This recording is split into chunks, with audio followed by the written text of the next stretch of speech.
bali mu culture tebasobola. You get so therefore because fetura twali tukisibye kya representation kati bwe musaze okukigulawo then mukigulirewo ddala.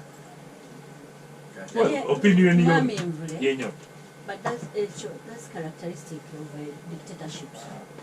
Chevakola bafuna obutonotono bwe babalimbirako mumubeerawo ne musirwalira okwo ng'ebikulu biyita. John Cheagami. Just kutubuzabuza ne tubeerawo. Of course kijja kuyita ekyo mukirango ekyokusaga. First of all, abakadde bakiikirirwa already. Ku district. What are your district councillors? Now, if they have district councillors, see bagano kugenda mu parliament.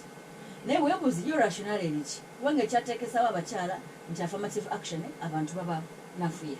Mu affirmative tetuddakukola action ssemateeka wano gye baakola yali egamba nti after 10 years bajja kukola assessment balabe nga affirmative action ebadde n'amakulu oba tebadde n'amakulu.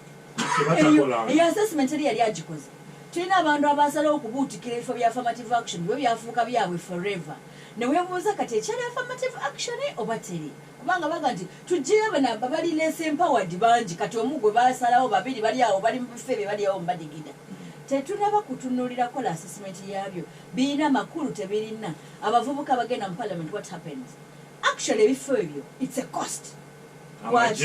Lwaki naddala by'abavubuka omuvubuka agenda mu parliament nabeereyo for one term kizibu nnyo kukkiriza kwa second term. Bw'omala okubeera omuvubuka n'ogenda mu constituency kati bakitegeera nti asazeewo profession agenda kuba byabufuzi bagenda mu constituency ne bamumma akalu no employer teri employer n'omu ayagala ku employinga muntu yaliko mu parliament olugezigezi lungi wafuna ssente mpitirivu nnyo n'olwekyo bwe tunuulira abantu bonna bonna baliko mu parliament obulamu bwawe buwunzibuse butya munaffe yeri Roth yali ani omwana w'omunozi yamala he died so miserably yafa bubi nnyo rombi ofungi really died yafa miserably ng'obulamu bubi nnyo yatambula ku street n'anoonya emirimu ya Museveni negibulayi nga toneggwako nga toyinza kkiriza nti yali mbaka parliament. Tunuulira abantu abalinga ba Faizo Kikulukonyo honorable atoyinza n'obulwa ebbanga lino lyonna the only thing he can do ateekwa kubeera mu political employment kati ebifo ebyo biwunze nga tebiyambi ekikulu kyali kuyamba abavubuka ne bamugoba okay security afunayo obusente obutini kyobusobola okumubeezaawo okay fine but the point I'm making he can only be employed by them banamayanja baba tagenza kubeera employed by government oba kubeera mu politics n'asigalayo agwayo.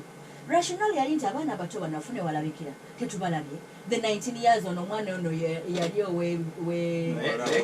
yajja so ekigenderero ky'okuleeta abato Aisha kambuuze kyesi kubanga ndabanga eyo mindset kubanga badde mubaka wa parliament ngenzi y'omukayizi nafuna sente z'ofuna lwaki bandirowoozeza nti bwefuna parliament bwenakozesa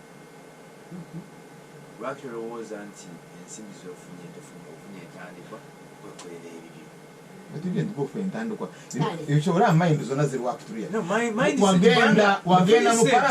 wagenda mu parliament to represent tewagenda mu parliament kufunayo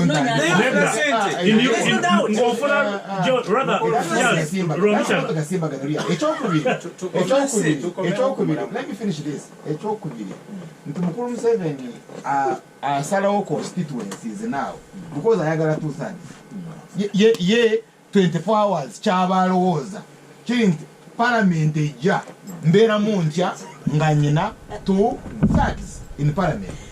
And cameraman. Please.